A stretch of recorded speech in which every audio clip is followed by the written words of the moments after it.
In this video, I'm going to primarily discuss the demonstrably false claims that President Trump routinely makes over and over again about U.S.-Canada trade. Trump has repeatedly stated that foreign countries will pay the U.S. tariff taxes, which are actually paid by the U.S. importer to the U.S. Customs Bureau. His supporters who will be buying a new car or a pickup truck later this year will find out who is actually paying the Trump tariff taxes, and they will only need to look in the mirror for the answer. Trump started a trade war with America's former allies in the Western democracies that expanded today with the 25% Trump tariff taxes levied on all steel and aluminum imports. The U.S. is a significant importer of both of those metals. The EU and Canada, of course, responded with tariff taxes on U.S. exports, targeting to a very large extent exporters located in red states. Farmers will feel the brunt of these tariff taxes imposed by the foreign countries in retaliation to Trump's tariff taxes. The U.S. farmers suffered lasting damage as a result of Trump's tariff war during his first term that resulted in a permanent loss of market share to Brazilian farmers in particular, and soybeans was the major long-term loss of export market share among the agricultural products. That is continued to this day and is about to accelerate again. All of the tariffs to date and those that will soon be levied by Trump and the retaliatory tariffs by foreign countries will lead to lower GDP growth in the United States and higher inflation. Some are starting to wonder, and this is a fact-based concern, whether Trump and his party are intentionally trying to cause stagflation in the United States and or a major recession as part of their Make America Great campaign. This is just idiotic, of course.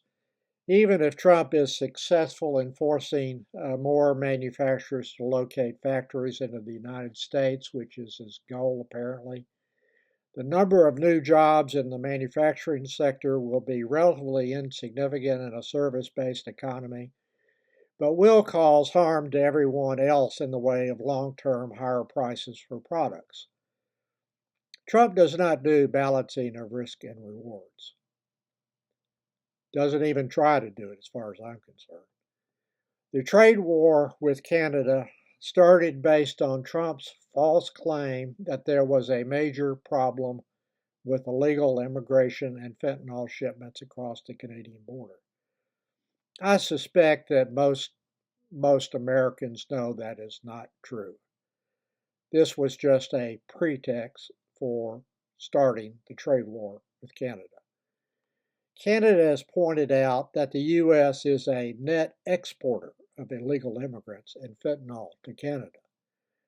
Trump is just trying to destroy the Canadian economy and to force manufacturers in Canada to close their operations and move their factories to the United States. In effect, the United States has declared a war on Canada. The Republicans in the Congress will not vote on whether or not this war is justified by the emergency powers granted by an act that Trump is using to impose these tariffs. They would have had the duty to vote within 15 days after a resolution was introduced, request basically of Congress exercising its power to end the tariffs. And the Republicans have decided that they will not even vote on that resolution as required by law, and have done so by saying that one day within the 15-day period is the entire year of 2025. Trump does not do truth, never has, never will. It is difficult to find statements made by him that are accurate. Making false or misleading statements all the time about almost everything has proven to be a path to political power for him. So why be straight with the American people when making false statements all the time about almost everything works so well on the intended audience? And if you're a foreigner listening to this is why it's happening now with Trump and his tariff wars. Trump falsely claimed in a recent Truth Social post, which is how the U.S. now conducts international relations, that Canada is, quote, one of the highest tariffing nations anywhere in the world, end quote. All of that was put in large caps, which in Trump world means it's even more true. Canada's overall trade-weighted import tariffs amount was only 1.37%, less than the U.S. at 1.49%, and Canada was near the bottom of all nations on that tariff number. That's just a fact.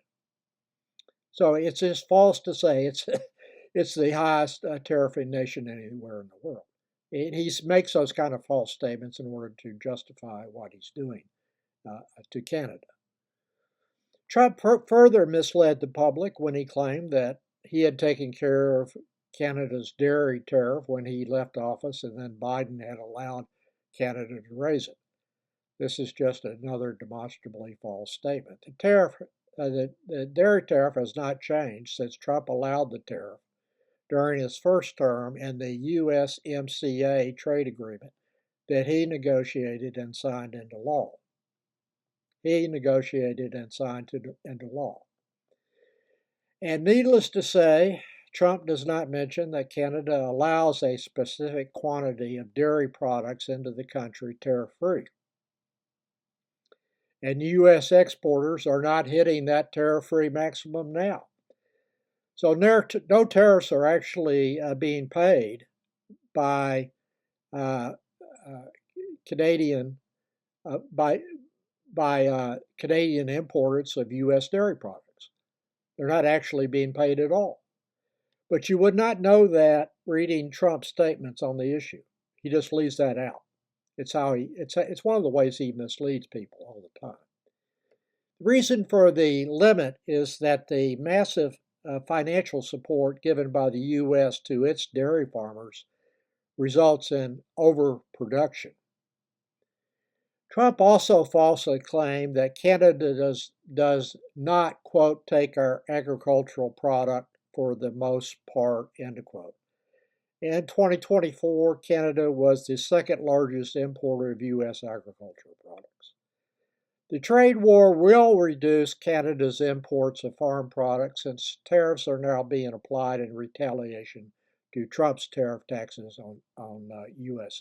Imports from Canada. The problem that the U.S. has now, from my perspective and in my opinion, and it's probably not solvable, is that Trump, his party, and their media outlets have created an Orwellian bubble where close to one-half of the population are now permanent residents. So no matter how many demonstrably false statements are made by Trump or his co-president Elon Musk, Trump will still be viewed by his supporters as an honest person who tells it like it is and a role model for their children. The Washington Post documented over 30,000 false and misleading statements made by Trump during his first term. I'm going to predict now that the number will significantly exceed 100,000 for the period between January 2015, roughly when he declared for president in his first term, and January 2029 when his second term ends. Yet even if the number was 1,000,000 false and misleading statements, his supporters will still believe what he says, which is probably the most dangerous observation that I could make about the future of the United States.